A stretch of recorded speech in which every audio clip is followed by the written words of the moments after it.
Papo de Criança com Cláudia Mascarenhas. Se seu olhar muda, tudo muda. Apoio Instituto Viva Infância.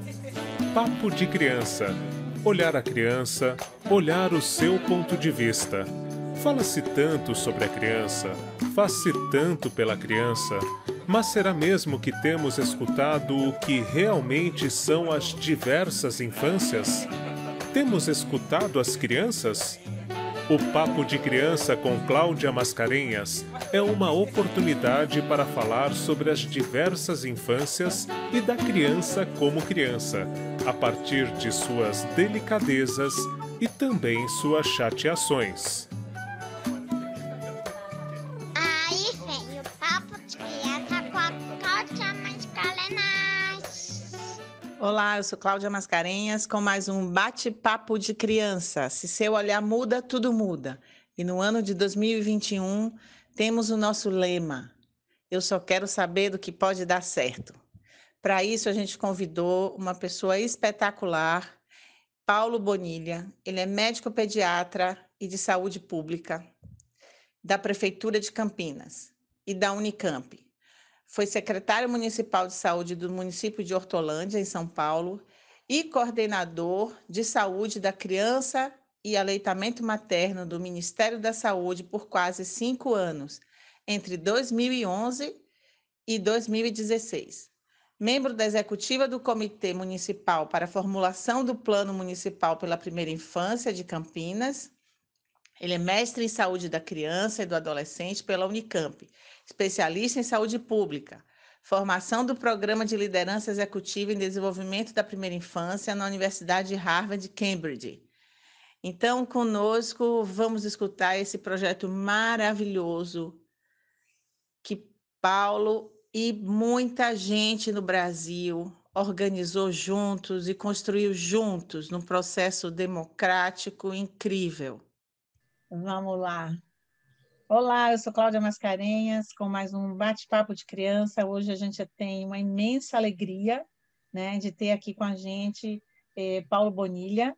Eu vou descrever minha imagem. Eu tenho cabelos cacheados, tenho uma estante de livros atrás, do outro lado uma parede verde, e estou com o cabelo relativamente preso, e eu sempre digo que tenho um sotaque baiano, né? Paulo, a gente está muito alegre de ter você aqui com a gente. Eu acho que esse programa, esse podcast vai ser muito bem ouvido e repetido por todos nós. Paulo, bem-vindo. Boa tarde, Cláudia. Eu que estou muito honrado e feliz, né, de poder estar aqui com você, debatendo esse tema que nós amamos tanto, né, que é as nossas infâncias, as nossas crianças, né?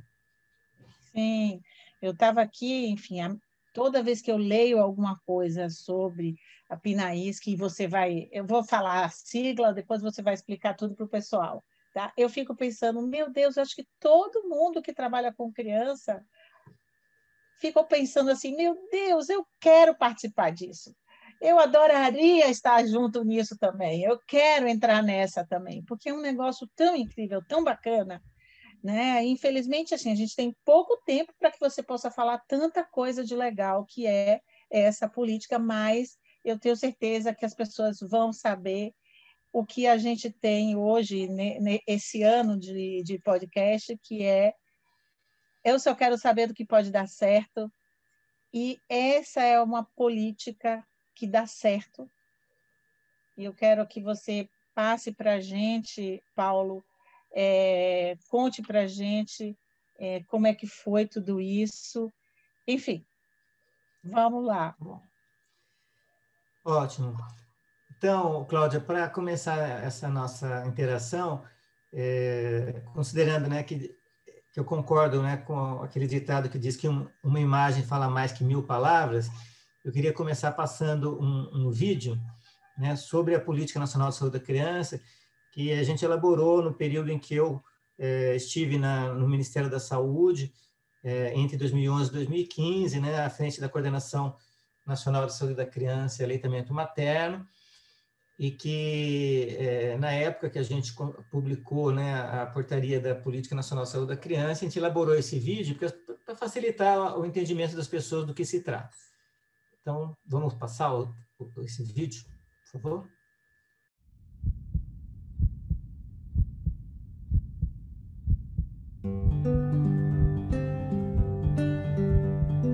Nosso país vem avançando para garantir às gerações futuras uma vida com mais saúde, promovendo a atenção integral à criança desde a barriga da mãe até os 9 anos de idade. Mas, para garantir cada vez mais saúde às crianças brasileiras, um longo caminho deve ser percorrido. Um caminho que será olhado em sua integralidade. Um caminho que considera a diversidade de povos, regiões e culturas de nosso país. Um caminho a ser trilhado com a Política Nacional de Atenção Integral à Saúde da Criança, que promove um nascimento seguro e humanizado com a presença de quem cuida e de quem ama.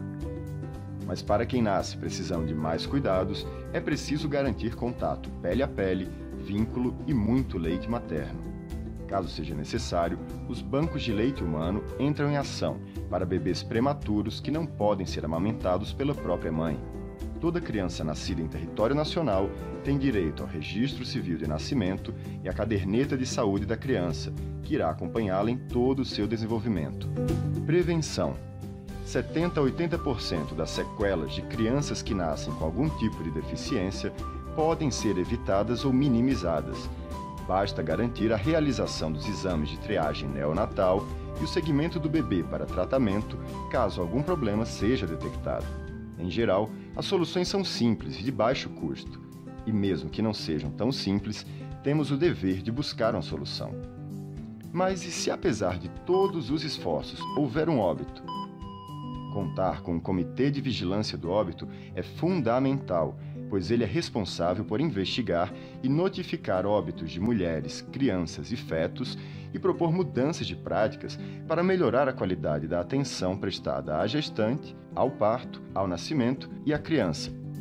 A vacinação continua sendo a maneira mais eficiente de evitar diversas doenças imunopreveníveis.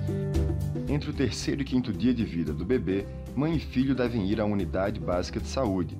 Vários cuidados importantes serão oferecidos para promover a saúde da criança e de sua mãe. Além de consultas e vacina, as famílias contam com apoio e orientação para amamentar e promover uma alimentação saudável para suas crianças. A prática de promover, proteger e apoiar o aleitamento materno e a alimentação complementar saudável deve ocorrer sempre. Mas como amamentar quando a mãe precisa voltar ao trabalho após a licença maternidade?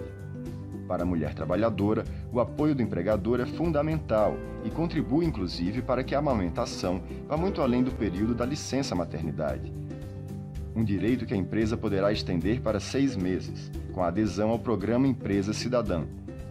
Os profissionais de saúde estão sempre presentes acompanhando a criança em seu crescimento e desenvolvimento cognitivo, neuromotor e afetivo. O vínculo da criança com a mãe, o pai e com os familiares é fundamental para o desenvolvimento pleno e deve ser sempre estimulado, pois toda criança tem direito a ser educada com amor, compreensão, diálogo e estabelecimento de limites sem uso de violência física ou psicológica. A asma, a obesidade e as doenças crônicas representam um grande desafio para a saúde pública. A atenção primária dá respostas a essas necessidades, enquanto a atenção especializada possui diversos pontos de atenção, como serviços de urgência e emergência, ambulatórios especializados e serviços hospitalares. Em casos mais graves, como no câncer infantil, a melhoria nas taxas de sobrevivência se deve principalmente ao diagnóstico precoce, contribuindo para a maior porcentagem de cura.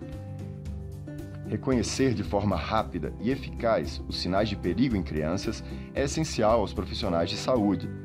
E com a estratégia do AIDP, eles evitam mortes e garantem o encaminhamento da criança para uma atenção adequada, no centro de referência mais próximo. A detecção precoce de agravos é necessária em qualquer ponto, seja em uma grande cidade ou em uma comunidade ribeirinha ou rural. Nossas crianças indígenas Devemos cuidá-las com atenção especial, garantindo promoção da saúde e respeito à sua tradição e crenças. Criança saudável aproveita melhor a escola. Melhor ainda quando contam com ações educativas que ajudam a desenvolver a autonomia e o autocuidado, promovendo escolhas mais saudáveis.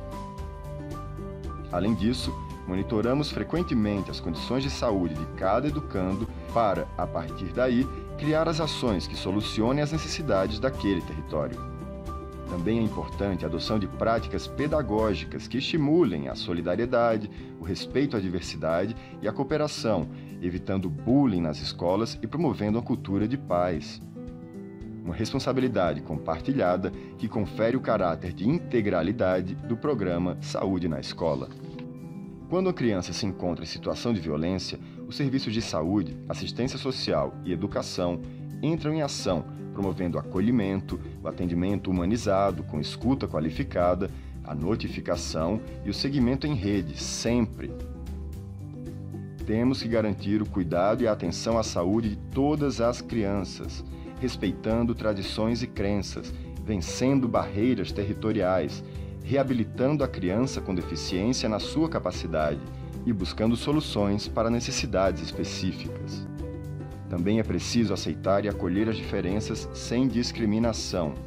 Temos uma política nacional, uma política estruturada em 7 eixos temáticos, criados para promover o desenvolvimento integral da criança, desde a gestação até os 9 anos de idade.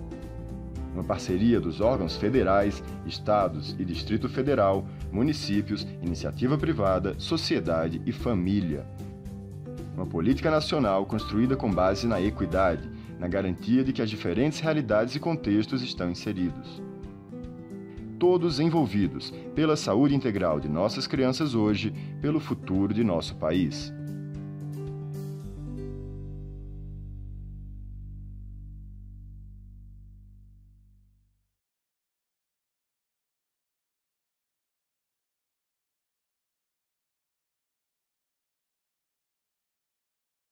Então, é muito emocionante esse filme. Eu queria, Paulo, agora que você botasse aí para a gente a sua experiência, né, na construção dessa política, para que as pessoas possam sentir, né, você transmitir, que as pessoas possam sentir que isso não é apenas um filme de uma propaganda de uma política, né?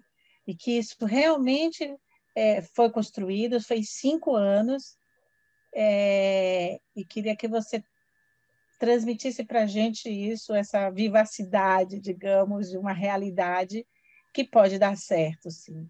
Sim. Bom, em primeiro lugar, Cláudia, eu acho que esse vídeo ele ilustra, né, um pouco do nosso objetivo quando a gente criou a Política Nacional de Saúde da Criança, porque tem uma tendência, né, quando a gente fala de saúde da criança, das pessoas pensarem, saúde da criança é levar o meu filho no pediatra, né? Ou levar a minha filha para tomar vacina. E esse vídeo mostra como a gente acaba esquecendo de muita coisa quando a gente pensa rapidinho assim, o que seria a saúde da criança. É uma coisa muito extensa, né? Que vai desde da gente pensar naquele bebê que está sendo formado na barriga da mãe dele, né? Até a criança soprar a velhinha do 10º aniversário, né? Porque a gente trabalha com esse conceito de criança até 10 anos, né? Só lembrando, né? Na saúde a gente trabalha até 10, né? Na assistência social, né? No Estatuto da Criança, daí é trabalhado até 12. Mas sendo 10 ou 12, não importa, essa faixa etária é uma faixa muito sensível, muito importante, né? Cada vez mais as pesquisas da psicologia, da neurologia, de todas as áreas, né? Mostram como é importante, é fundamental a gente cuidar bem da infância, desse período, se a gente quiser ter pessoas saudáveis, né? Pessoas com condições, né, de se desenvolver plenamente na vida, se realizarem como adultos, com saúde física, emocional. E foi com esse objetivo, então, que a gente passou durante 5 anos, esse período que eu comentei, né, que eu estive lá no Ministério, elaborando essa política. O vídeo mostra o que é a política. Eu vou mostrar algumas fotos que ilustram um pouco como foi feita essa política, né? Então, eu vou pedir licença aqui para estar mostrando algumas fotos para dar ideia para as pessoas do que foi isso, né? Sim. Uhum. Então, vocês estão vendo, né? Sim. Tem uma sala com muitas pessoas em volta. Tinha mais ou menos quantas pessoas aí, Paulo? Acho que umas 60 pessoas. Umas 60 pessoas. Uhum. Então, a gente utilizou, é importante salientar, eu gosto sempre de lembrar, né? A gente teve uma feliz parceria, né, com o pessoal da Estratégia Brasileirinhos Saudáveis, do Instituto Fernandes Figueira. Quero trazer eles aqui também. No Rio, isso, que era coordenado pela Liliane Penello, que está aqui sentada, né, na foto, né, ela aparece sentada aqui na primeira fileira, e também com a parceria da Liliana Lugarinho, né? Então, a dupla Liliane e Liliana, a gente brincava que era a dupla sertaneja Liliane e Liliana, contribuíram muito conosco do ponto de vista da metodologia de fazer essa construção de maneira participativa. Né? Então, a gente fazia encontros, né? A cada 6 meses, mais ou menos, encontros com representações, né, das coordenações de saúde da criança dos 27 estados e capitais.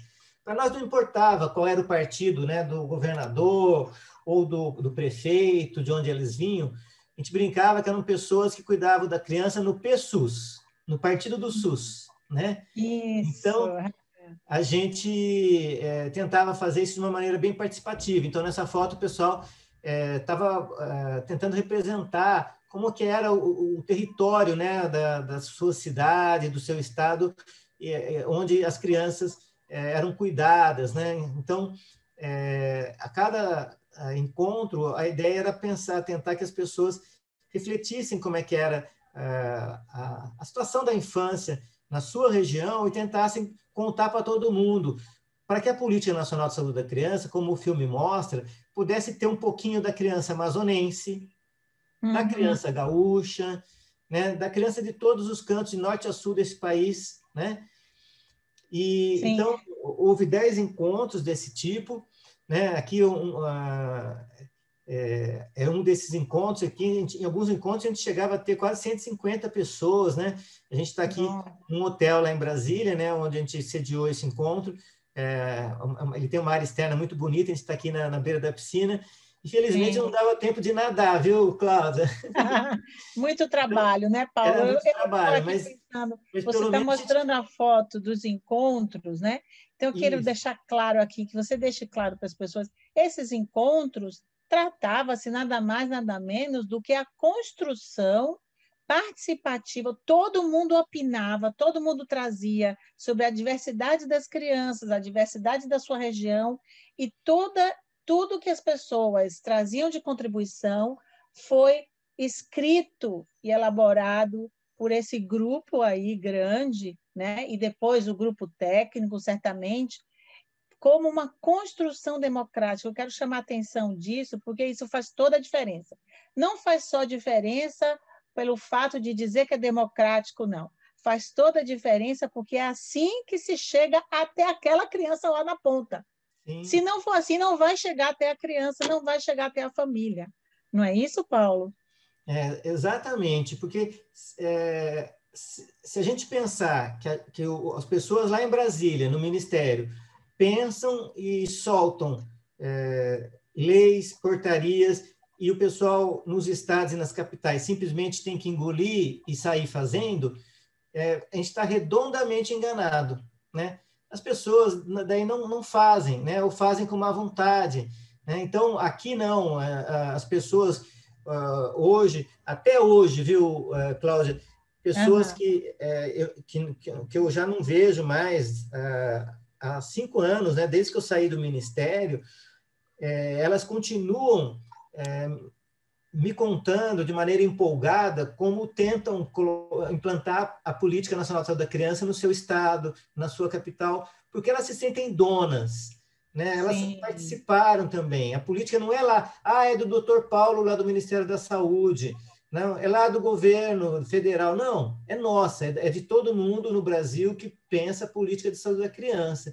Então, de fato, o como fazer, né, é muito importante. Isso faz absoluta diferença mesmo, na prática. Não é teoria, não, é na prática, né? E outra coisa muito interessante quando você fala aí, que é a criança em primeiro lugar, de verdade, né? Ou seja, para além de qualquer diferença política que poderia haver entre um prefeito ou outro, entre um agente ou uma secretaria de saúde ou outra, enfim, a criança realmente em primeiro lugar. Aliás, como determina a nossa lei, né? A criança é prioridade Sim. absoluta, né? Realmente. Perfeito. Nossa. E daí, então, aqui, essa política também, né, diferente das outras, porque o Brasil já teve, né, quem já parou, quem é profissional de saúde, ou já estudou, né, sobre política de saúde, vai dizer, nossa, mas saúde da criança, saúde da mulher, desde que se fala em saúde no Brasil, né, no início do final do século XIX já, depois quando foi criado o Ministério da Saúde na década de 50, já teve tantos planos, tantas políticas. Um diferencial, né, dessa política então, a forma como ela foi construída primeiro e depois a forma como ela foi aprovada, porque esse grupo continha pessoas que trabalhavam com saúde da criança, mas a gente precisava aprovar essa política com as pessoas, os governadores, os secretários de saúde dos estados e das capitais, né, as entidades, né, pessoas da sociedade civil em geral. Então, nós aprovamos, esse projeto foi apresentado para aprovação e votação em 3 espaços importantes.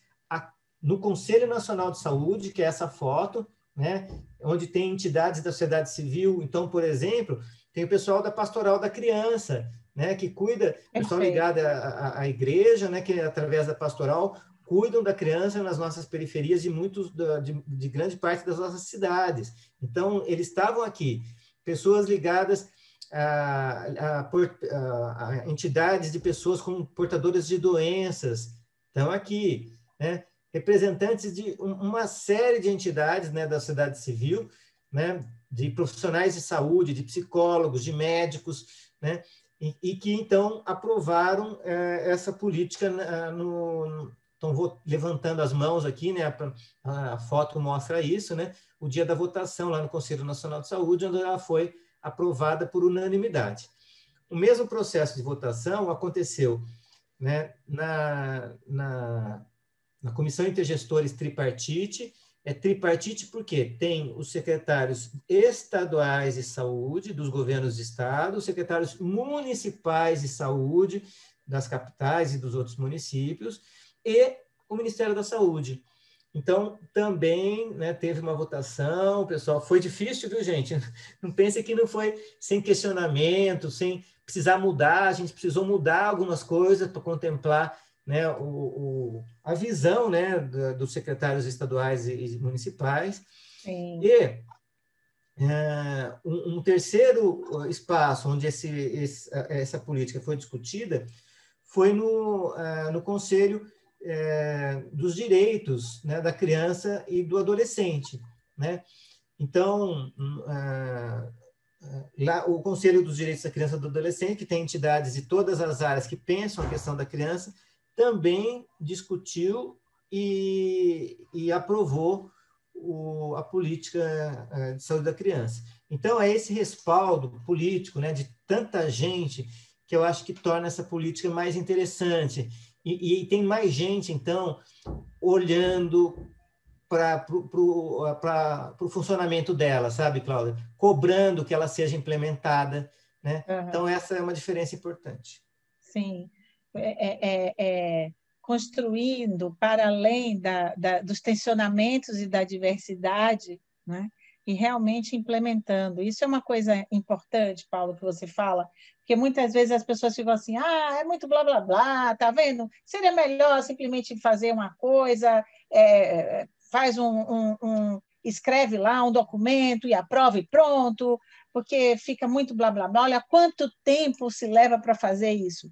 Mas uma coisa que é super importante que você está dizendo aí é que esse tempo vai ser sempre muito menor do que a efetividade da realização da política quando todos são donos dessa política, né? Quando todos se sentem participantes dessa política.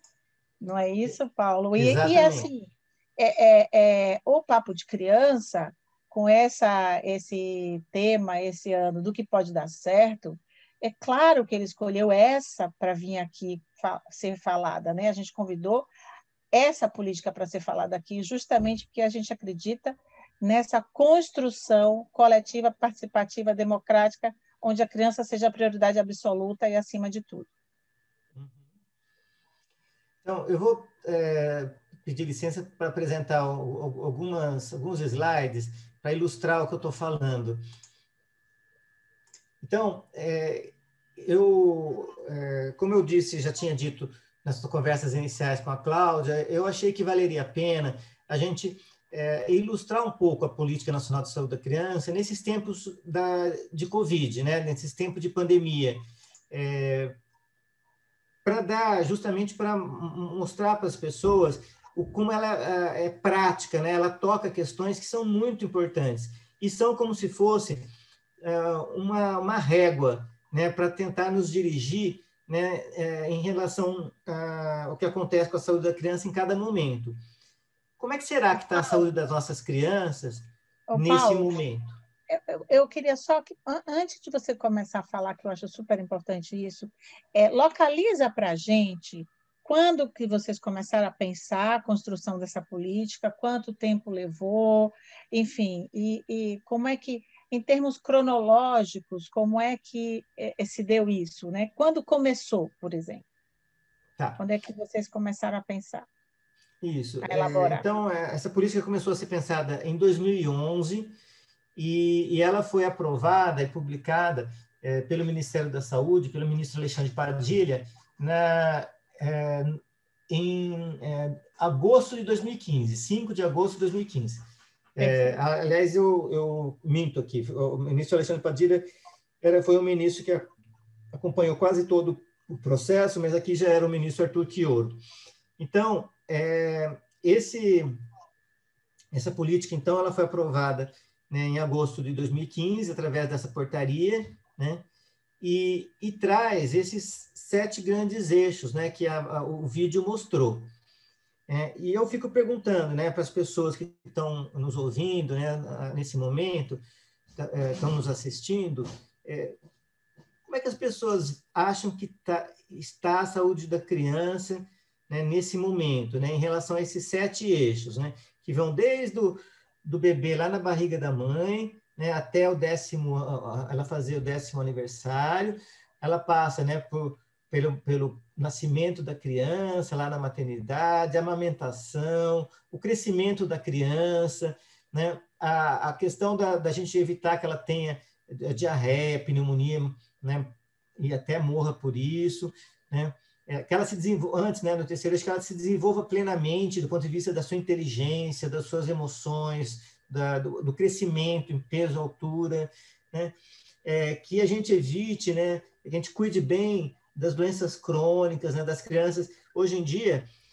felizmente, né, com o avanço, a melhora das condições de saneamento básico, né, felizmente a maior parte das nossas cidades, né, já tem água e esgoto, né, tratados, e então as pessoas morrem menos de diarreia hoje em dia, né, a assistência à saúde, né, nas maternidades, depois nos postos de saúde, na atenção básica, né, melhorou tanto.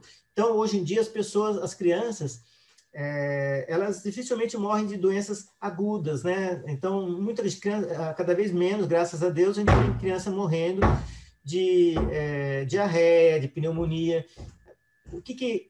Qual é o desafio hoje? As doenças crônicas. Doença crônica é aquela que não tem cura, que a gente aprende a lidar com ela. Que no caso das crianças, quais são, por exemplo? A asma. Então, a asma é uma doença, porque o povo muitas vezes chama de bronquite, é uma das doenças. A gente precisa ajudar as crianças a cuidar, a aprender, que a família e a própria criança aprendam a lidar com a asma, com o diabetes, né? Depois, né, tem o eixo de prevenção das violências, como já foi falado, que é outra praga, né, da modernidade, né? Eu não sei se você sabe, Cláudia, mas hoje o que mais tira a vida das nossas crianças não é mais as doenças, são os acidentes e as violências. Não, é criança morrendo de bala perdida, é criança morrendo de acidente no nosso trânsito, que é uma carnificina, né? Então a gente precisa ter um trânsito controlado, né, com velocidade controlada, para que os acidentes sejam menos graves. A gente precisa ter um trânsito em que as crianças, de fato, usem cinto de segurança ou usem a cadeirinha quando são pequenas. Depois, a gente tem que ter, tem a questão das nossas crianças com deficiência, né, que a gente precisa apoiar tanto as nossas crianças com deficiências visuais, auditivas, né, que a gente precisa apoiar tanto para que elas possam se desenvolver plenamente. Hoje em dia a gente tem condição, tecnologia para que uma criança que não enxerga ou que não escute, ela seja plenamente desenvolvida, seja feliz, tenha uma família, que ela tenha uma profissão, enfim, que ela se realize na vida, né? As crianças em situação de vulnerabilidade, né? Então o filme mostrou bem. Se a gente tem situação hoje em dia difícil para as crianças em geral, vamos imaginar como é que estão as nossas crianças indígenas, né? As crianças que estão em situação de rua hoje em dia, as crianças que filhas de mães presas, né? Que muitas vezes estão crescendo dentro de prisões.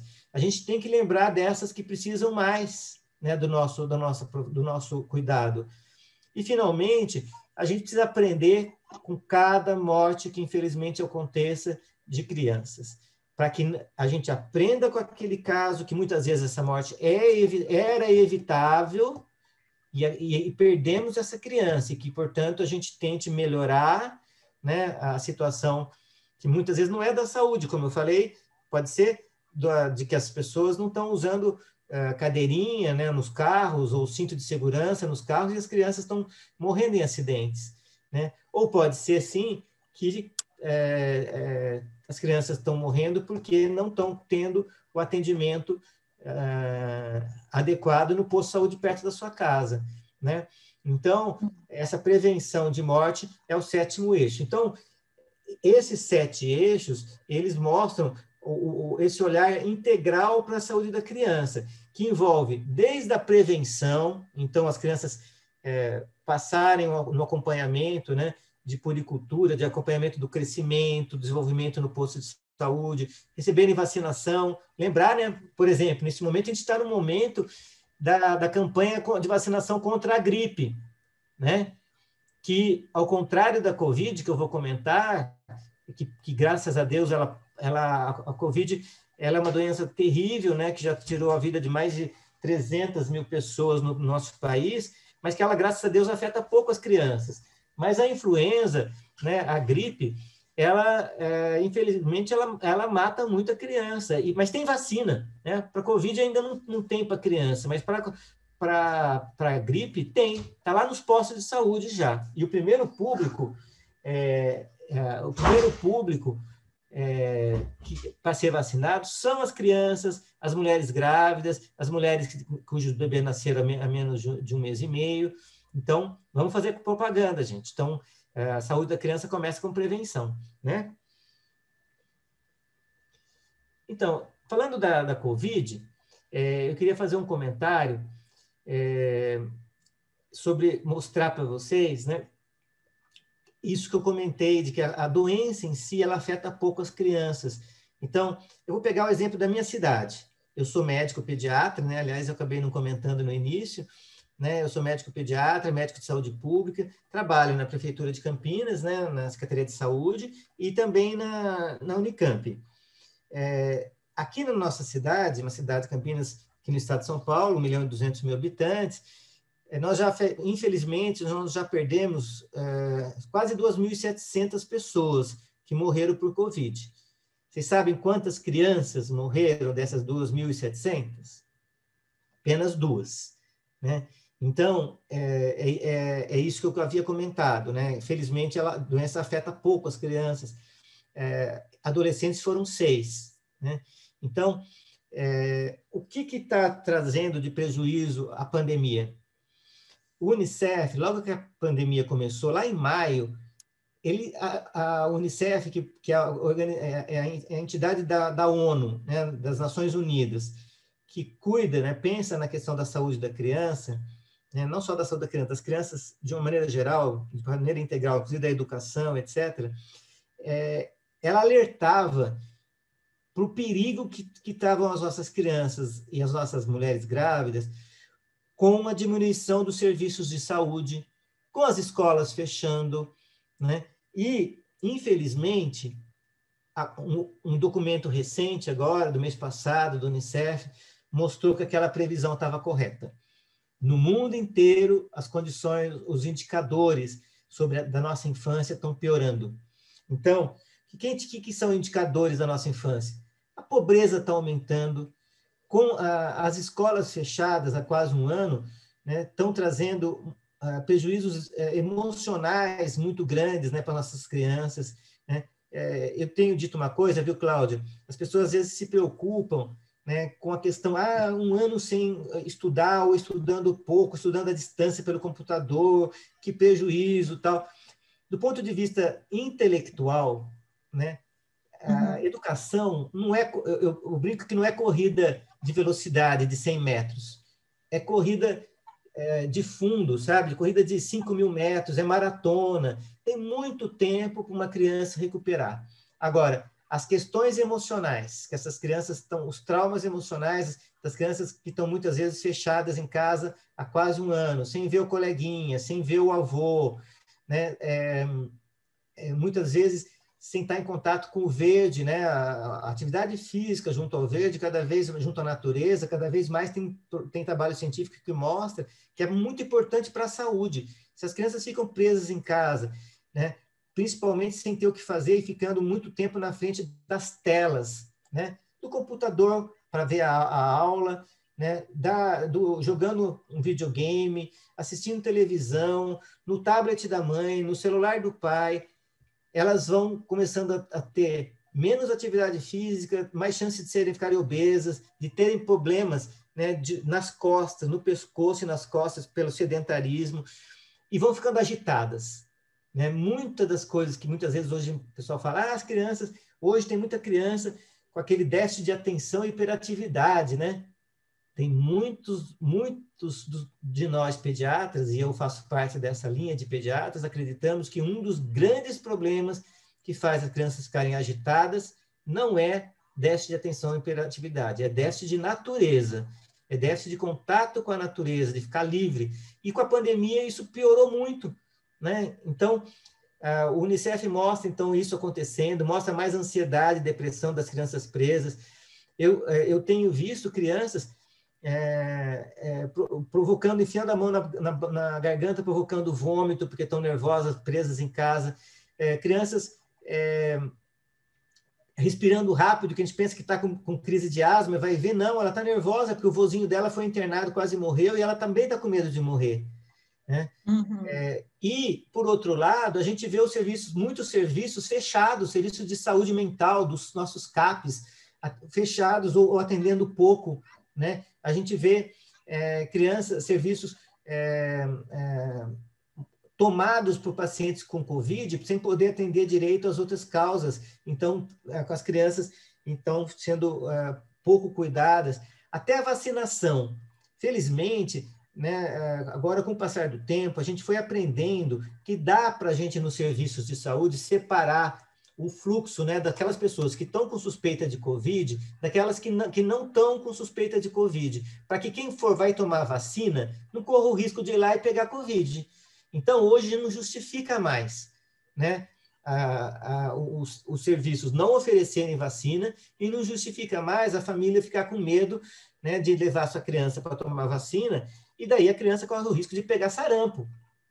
Não pega Covid, mas pega sarampo, né?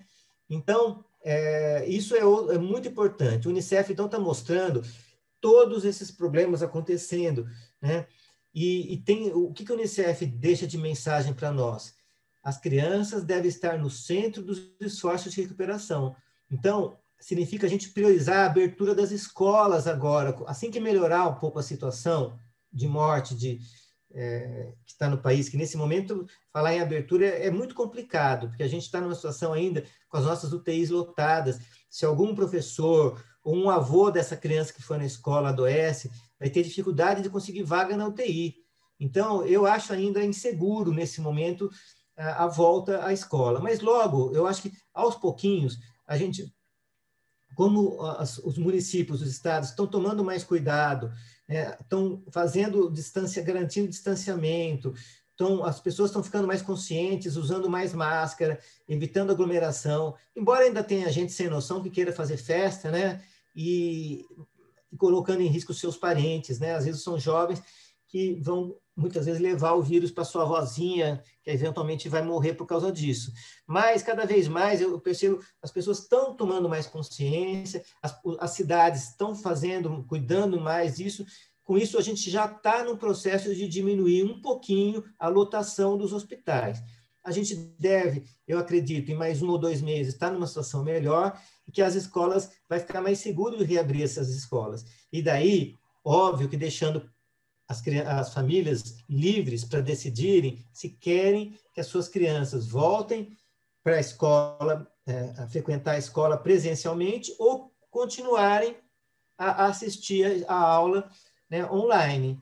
Né? Lembrando que o Unicef mostrou que 1/3, mais ou menos, das crianças não conseguiu acesso online às aulas. Então, Sim. é muita gente, né? Muitas crianças que têm dificuldade, não têm internet direito em casa, né? O que a gente tem visto, né, assistir Paulo, uma é que aula. houve um aumento, né, da desigualdade, da injustiça social também muito grande com a Covid, não é? Assim, Sim, não muito. só as crianças que não têm esse recurso em casa, né, da possibilidade de uma aula que seja, de um contato que seja, né, como também a merenda escolar, né, que para algumas crianças era, muitas vezes, a única refeição que elas tinham no dia. Né? Às vezes, as 2 refeições do dia eram na escola. Né? Então, isso realmente trouxe algumas pequenas cidades, a gente tem notícia que conseguiram, né, ainda fazer, né, a doação, né, da merenda escolar, mas, de modo geral, isso impactou bastante no aumento também da pobreza, além do desemprego, né, desses pais que aumentou também enormemente, né? Sim. E a gente está falando tudo isso porque isso é política de saúde à criança. Exatamente. Então, a escola reabrir, né, ela está totalmente ligada aqui no eixo do terceiro eixo aqui do desenvolvimento integral da criança e da prevenção de violência e de acidentes. Então, a gente tem várias infâncias, né, Cláudia? A gente está falando das crianças que começaram a pirar, né, sair da casinha, porque de tanto tempo estão presas em casa. Mas tem aquelas crianças, como das nossas periferias, como crianças que eu estou atendendo essa semana, no posto de saúde, no centro de saúde onde eu trabalho, em que é uma favela perigosa, né? E que a mãe, que com medo da criança se meter em encrenca, sofrer alguma violência, ela prende, não deixa essa criança sair. Então, você imagina, essa criança está começando a adoecer emocionalmente, porque ela fica presa. Né? E daí, se ela sai, como a maioria das famílias não dão conta e saem, e daí elas se machucam, elas sofrem violência das crianças mais velhas, muitas vezes, elas estão sujeitas a se envolver com a questão da droga. Enfim, tem uma série de perigos, né, nas nossas ruas que colocam em risco as crianças que poderiam estar protegidas na escola, né? Então, a minha preocupação maior, e de muitos especialistas, viu, gente, não é que a criança, um problema maior da criança não ir para a escola seja a questão de que ela está ficando sem aprender. Porque ou ela aprende online mesmo, ou depois ela recupera, se ela não tiver condição de assistir agora. É o problema dela ficar sem o espaço de proteção da escola. Escola é um espaço de proteção. Muitas vezes, quem descobre que uma criança está sofrendo violência em casa? Por exemplo, o garotinho lá no Rio que foi assassinado, né, pelo padrasto. Talvez, se ele tivesse numa pré-escola, talvez a professora tivesse percebido e denunciado. Então, isso é muito comum. A escola é um espaço de proteção, né, de prevenção de violência. Então, é disso que a gente precisa. Por isso que o Unicef fala que a gente, assim que melhorar a situação, a gente precisa abrir as nossas escolas. Precisamos melhorar a transferência de renda para essas famílias, para cuidar da pobreza, como a Cláudia falou. Né? As famílias empobreceram, demorou muito para a gente ter o auxílio emergencial. O governo demorou muito, deixou 3 meses essas famílias sem renda nenhuma. Agora que as famílias estão começando a receber aquele auxílio, e um auxílio bem pequenininho, né, agora, né? Não é mais aquele auxílio de R$600. Então, a gente precisa disso. E os 7 eixos da nossa política, eles trabalham, né, se vocês forem ver, com uma série de problemas que as famílias estão vivendo hoje, né?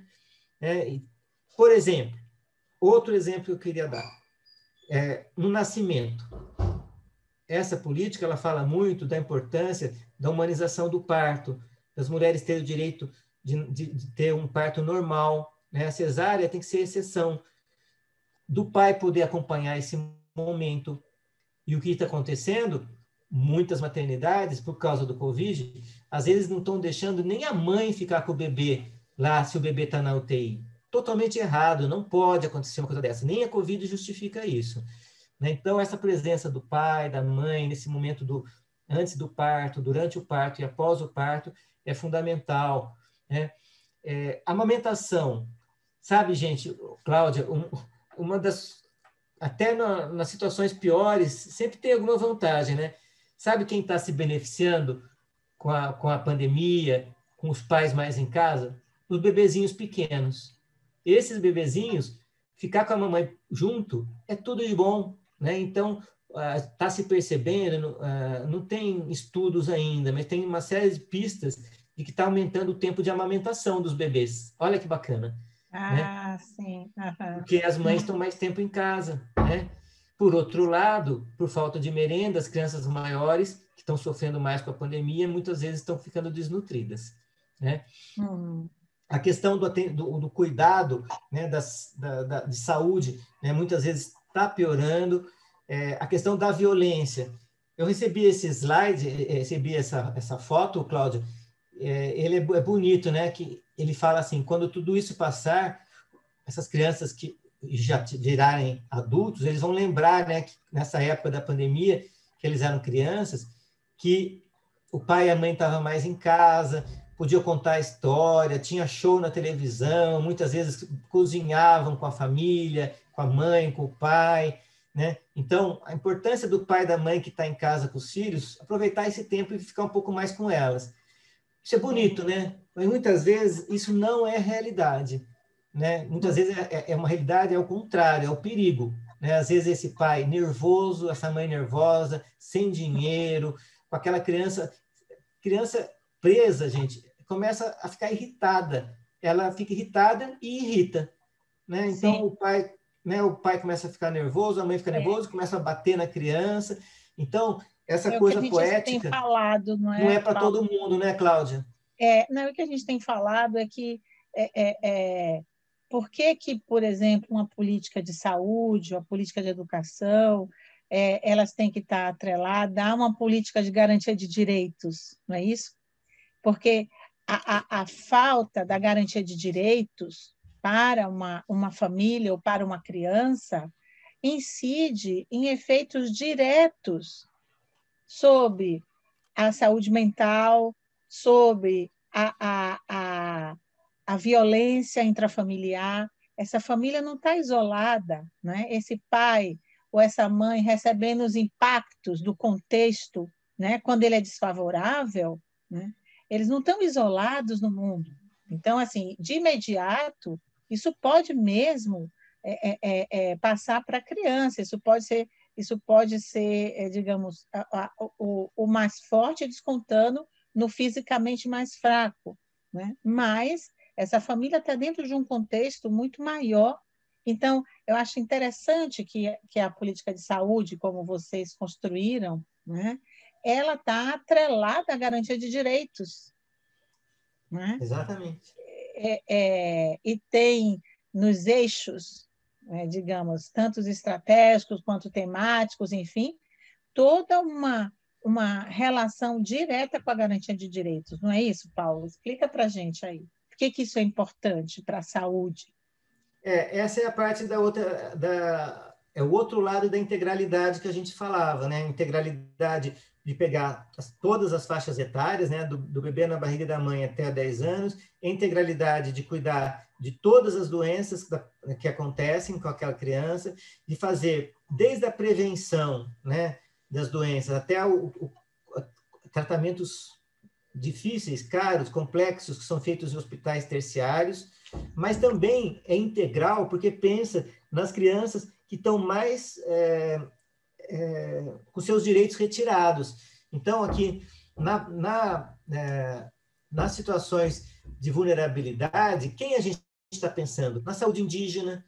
Sabe, Cláudia, a mortalidade infantil no Brasil, né, até alguns anos atrás, ela vinha diminuindo demais. Nos últimos anos, né, com o SUS passando a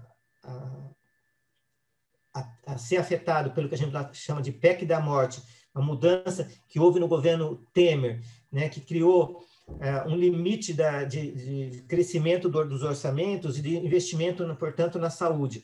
O orçamento da saúde está começando a diminuir.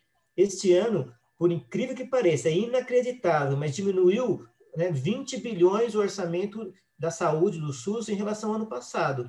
Então, quando isso começa a acontecer, né, a gente começa a ter prejuízo na mortalidade infantil, que vinha diminuindo, né, ano a ano, né, nos últimos 20 anos, até começar o governo Temer. Daí, de lá para cá, a gente começa a ter piora dos indicadores da saúde da criança, isso mesmo antes de ter a pandemia. Né? E daí, então, se a mortalidade infantil das crianças em geral já está piorando, imagina da saúde indígena. Ela é cerca de 10 vezes maior, por exemplo, nos curuminzinhos do Yanomamis, lá de Roraima, por exemplo. Tem as crianças negras que acabam morrendo mais, adoecendo mais e morrendo mais do que as crianças brancas. Vocês veem, é uma questão do racismo influenciando até na chance da pessoa ser cuidada. Tem as crianças que estão com as mães nas cadeias, né? Que é um absurdo. Mãe grávida ou com bebê pequeno, hoje a gente tem uma lei, que é o Marco Legal da Primeira Infância, que ela permite que o juiz deixe essa mulher em prisão domiciliar, essa grávida ou essa mulher com o bebê pequeno. Porque o bebezinho não tem culpa do crime que a mãe cometeu, né? Senão a gente pune a geração seguinte, né? Não pode isso, né? Temos as nossas crianças em situação de rua. Então, a política, a PNAIS, que é a Política de Saúde da Criança, Cláudia, ela se preocupou, ela é integral, porque ela se preocupou não só com as crianças que têm uma família, estão mais ou menos conseguindo ser bem cuidadas, mas principalmente com aquelas que, como você bem disse, estão com direitos afetados. Uhum. Sim. Já estou caminhando para encerrar, eu queria só comentar, o Brasil, infelizmente, gente, é um dos campeões de desigualdades. O Brasil já foi campeão, hoje em dia, eu acho que é o 3º ou 4º do mundo em desigualdade social, né? E, então, não tem como a gente ter um país sem violência, um país que se desenvolva com essas condições. Quando acontece uma epidemia como a gente está tendo, por exemplo, o que acontece? Eu estou trazendo aqui, por exemplo, a situação da cidade de São Paulo, né? Morrendo mais pessoas, né? Não as crianças, como eu disse, que morrem pouco por Covid, mas o pai dessa criança, o avô dessa criança, muito mais nos bairros pobres do que nos bairros ricos. Então, a gente fala, a Covid é perigosa para quem é idoso, né? Quem tem mais de 60 anos, para quem tem diabetes, né? Para quem tem problema no coração. No Brasil, vale tudo isso, mas no Brasil, a Covid é mais perigosa em quem é pobre, né? Porque essas pessoas têm menos condição de chegar no serviço de saúde, né? E acabam tendo mais chances de morrer. Então, a gente precisa combater a desigualdade, né? E a Pinaísc também se preocupa com isso, né? Aqui tem uma foto linda, né, de um índiozinho que ilustra bem esse olhar que a gente tem que ter de priorizar aqueles que mais precisam, as crianças que mais precisam.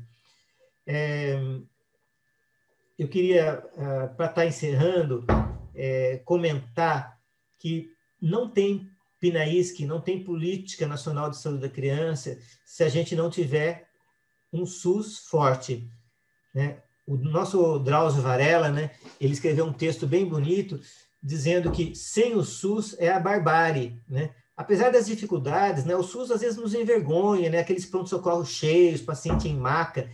Ele avançou tanto, gente. O Brasil tem o melhor, apesar da vacinação no Brasil ter hoje em dia caído um pouco na cobertura, né? Tem muitas crianças hoje em dia que estão com vacina atrasada. Ainda assim, é um dos melhores programas de vacinação do mundo.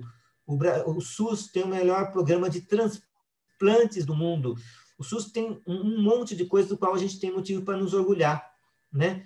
Então, a gente precisa defender o SUS. É o SUS que está evitando que milhares, milhões de pessoas morram de Covid hoje, né? Então, eu termino essa minha fala dizendo que hashtag criança é prioridade, hashtag viva o SUS.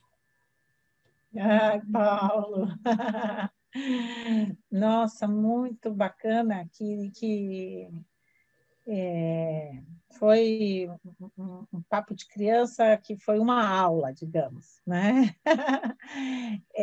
Eu queria, assim, agradecer muito e pedir para você finalizar, se você lembra de algum fragmento durante esse percurso, de algum exemplo que te tocou, né? Que mostrou, assim, poxa, vale super a pena esse trabalho aí, que todos nós fizemos em conjunto, toda essa implementação, tanta gente de 27 estados, de secretários, de agentes comunitários, de médicos, de, enfim, psicólogo, todos os profissionais, das pessoas participando, das consultas públicas em vários níveis também acontecendo, das representações das instituições civis participando, né? Traz para a gente, Paulo, aí algo que tenha sido de tanta coisa significativa, se você pode escolher uma, pensar alguma, que para você realmente foi bastante tocante, você gostaria de contar para a gente. Então, Cláudia, eu acho que valeu a pena, né, a gente fazer tudo isso quando cada uma dos consultores de saúde da criança do Ministério daquela época, sendo que faz 5 anos que eu saí do Ministério, eles me mandam mensagem pelo WhatsApp contando, né, que estão conseguindo melhorar, né, o eixo do aleitamento materno, né, estão conseguindo que as crianças sejam mais amamentadas lá no estado, estão criando o banco de leite para conseguir leite materno para os bebezinhos prematuros nas maternidades. Quando eles mandam notícia de que eles estão fazendo planos para a primeira infância, né? Então, para que os municípios pensem né, todo mundo junto, saúde, educação, assistência, esporte, cultura, pensem juntos como é que cuidam dessas crianças nos primeiros 6 anos, né, para que ela possa se desenvolver bem, né? Então, cada vez que um consultor de saúde da criança de cada estado, mesmo tendo acabado, a gente não tem mais contato, né, eles já não estão mais trabalhando para o Ministério, eu também já não estou, e continuam, né, mandando notícias de que tem coisas melhorando, eu fico muito feliz e achando que valeu a pena.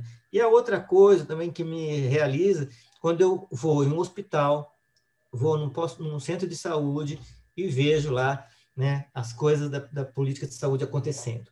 Por exemplo, eu vejo quando tem uma morte de uma criança, os profissionais sentando para discutir por que a gente perdeu uma vida de criança. Né? O que a gente podia ter feito para isso não ter acontecendo, não está acontecendo.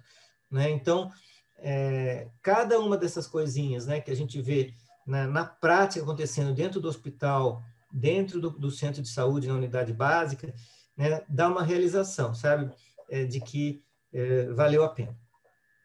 Ai, Paulo, super obrigada. E a gente vê que realmente, para se trabalhar numa política pública de saúde da criança ou de qualquer faixa etária, é preciso realmente se importar com a saúde. Parece uma coisa óbvia, mas não é, né? Que a gente precisa realmente se importar com a vida dessa criança, com a saúde integral dessa criança. Nossa, a gente agradece muito mesmo. E, enfim, até as próximas. Eu queria só deixar mais uma mensagem, Cláudia, que eu acho que a gente, cada um de nós, né, nesse momento triste que o país vive, né, com mais de 3.000 pessoas morrendo a cada dia, que nós pressionemos as nossas autoridades, os nossos políticos, para que a gente possa ter mais vacina. Né? É isso, né, que vai fazer a gente parar de perder pessoas queridas, né, pessoas conhecidas, pessoas da família, né, para a doença.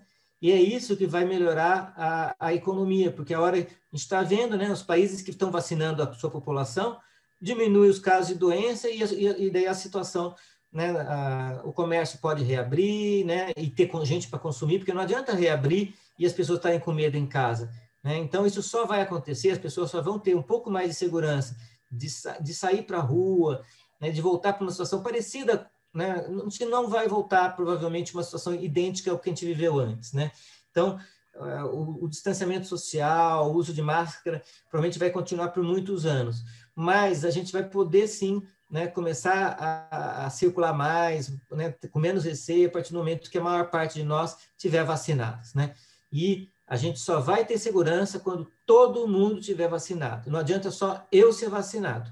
Né? Todo mundo vai precisar ser vacinado. E por isso que a gente pressione os nossos políticos, nossas autoridades, para que façam, né, o que os outros países fizeram. Comprem logo vacina em quantidade, né, e vacinem todo mundo. Obrigado. Isso mesmo. A vida importa muito, hein? Tá bom, Paulo. Obrigada.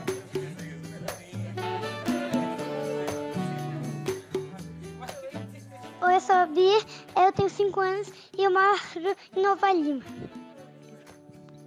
O livro que eu gosto é Carona Vassoura e Medonho.